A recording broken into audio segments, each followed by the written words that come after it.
seras mon témoin. Et quand j'ai mis ma main dans sa forte main, j'ai reçu de lui la puissance de l'Esprit Saint. Si Dieu m'entraîne jusqu'au bout du monde, pour que son amour soit proclamé, je ne compte pas sur mes forces profondes, mais sur cet esprit qu'il m'a donné. Jésus m'a dit, Alléluia, Mets ta main dans ma main et viens. Toute ta vie, tu seras mon témoin. Évangile de Jésus-Christ selon saint Marc, chapitre 3, versets 13 à 19. Et quand j'ai mis, Alléluia, ma main dans sa forte main, j'ai reçu de lui la puissance de l'Esprit Saint. En ce temps-là, Jésus gravit la montagne et il appela ceux qu'il voulait. Ils vinrent auprès de lui et il en institua 12 pour qu'ils soient avec lui et pour les envoyer proclamer la bonne nouvelle avec le pouvoir d'expulser les démons.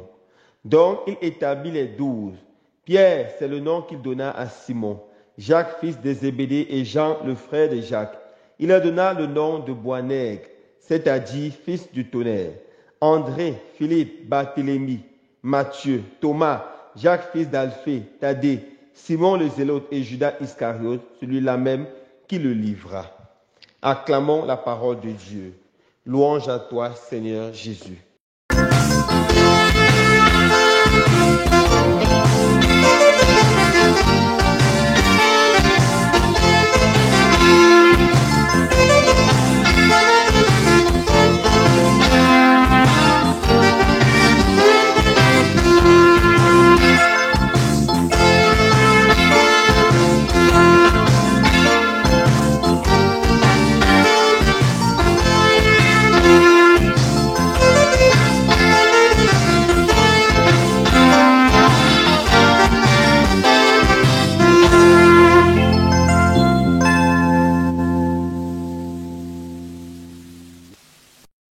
Frères et sœurs bien-aimés, continuons à supplier le Seigneur de nous donner la grâce d'être un, comme il est un avec son Père. Dans l'évangile de ce jour, saint Marc nous présente l'appel des apôtres. L'appel des apôtres est une page très importante de l'évangile, car Jésus, dès le début de son ministère, était conscient qu'il avait besoin des personnes qui vont continuer à proclamer la bonne nouvelle, qui vont la propager jusqu'au bout du monde. Et il appelle 12 apôtres. Et l'évangile insiste sur 3 choses, les 3 missions de l'apôtre. Premièrement, demeurer avec le Seigneur. Deuxièmement, il les envoie proclamer l'évangile. Et troisièmement, il leur donne le pouvoir d'expulser les démons. Premièrement, demeurer auprès du Maître. La première mission de l'apôtre, ce n'est pas d'abord d'aller prêcher ou d'abord d'aller faire les guérisons. Mais la première mission de l'apôtre, c'est de demeurer auprès du Seigneur. C'est de passer le temps avec le Seigneur. Le mot grec pour dire disciple, c'est le mot mathetai. Et mathetai signifie littéralement élève ou étudiant. Et au temps ancien, l'élève ne fonctionnait pas comme l'élève actuellement, car nos élèves et nos étudiants passent quelques heures en classe avec leurs professeurs, avec leurs enseignants. Mais l'élève au temps de Jésus, Matataï, c'est quelqu'un qui abandonnait tout. Il quittait sa famille et il s'attachait à son maître. Il passait tout le temps avec le maître. Il est très important que le disciple passe le plus de temps possible avec le maître pour apprendre non seulement de l'enseignement formel, mais du style de vie du maître. Bien sûr, il y avait des séances d'enseignement, mais aussi ils apprenaient tout, du caractère du maître. Ils restaient avec le maître quand le maître mangeait, quand le maître se promenait, quand le maître se détendait. Ils apprenaient totalement le style de vie du maître. Ils écoutaient quand le maître réfléchissait. ou donner son opinion par rapport aux problèmes de la société. Il passait le maximum de temps avec le Maître. Et c'est exactement ce qui se passe avec les apôtres. Jésus choisit les 12 d'abord pour qu'ils passent le temps avec lui. Et nous tous, frères et sœurs bien-aimés, par notre baptême, nous sommes apôtres. Et nous ne pouvons pas être apôtres si nous ne prenons pas du temps avec le Seigneur, le temps avec notre Maître. Et passer le temps avec le Seigneur, c'est passer le temps dans la prière. La prière, c'est le lieu par excellence de la rencontre avec Dieu. Et dans cette semaine de la parole de Dieu, l'une des plus belles façons de passer le temps avec le Seigneur, c'est de passer le temps avec notre Bible, à la lire, à l'étudier, à la méditer, à nous laisser transformer par cette parole belle, par cette parole grande, par les saintes Écritures. Voilà la belle façon de passer le temps avec le Seigneur. Dieu vous en prie, mes frères et sœurs bien-aimés, ne laissons pas cette semaine de la parole de Dieu passer comme ça. Trouvons le temps pour passer beaucoup de temps avec le Seigneur, avec notre Bible en main.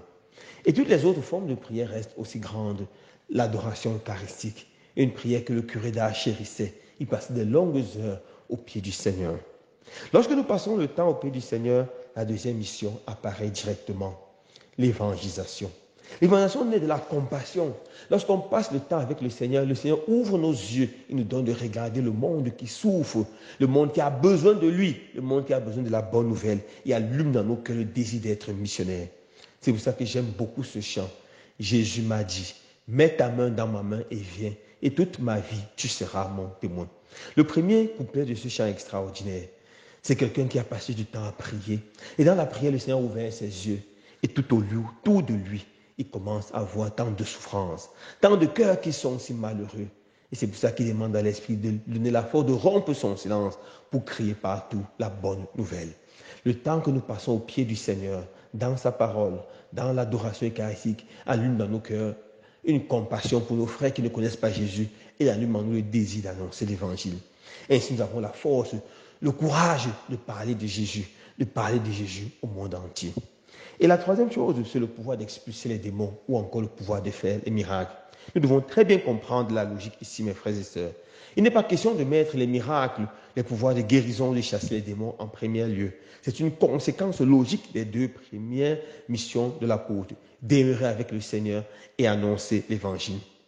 Un chrétien authentique ne peut pas faire comme ces faux prophètes, ces faux pasteurs qui n'ont même pas honte d'écrire sur des posters ou sur des affiches de publicité, grande campagne de guérison et de délivrance. Venez chercher votre miracle.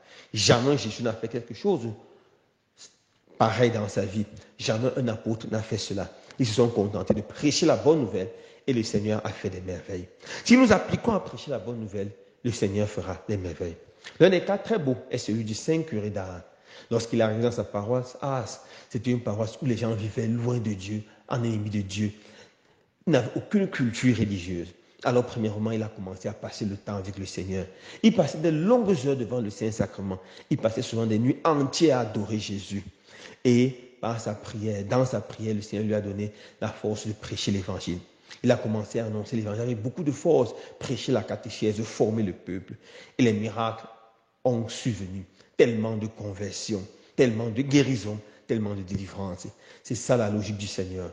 Passons le temps avec le Seigneur, annonçons l'Évangile et nous allons voir la gloire de Dieu éclater dans notre vie, dans nos vies et dans la vie de tous ceux que nous allons rencontrer.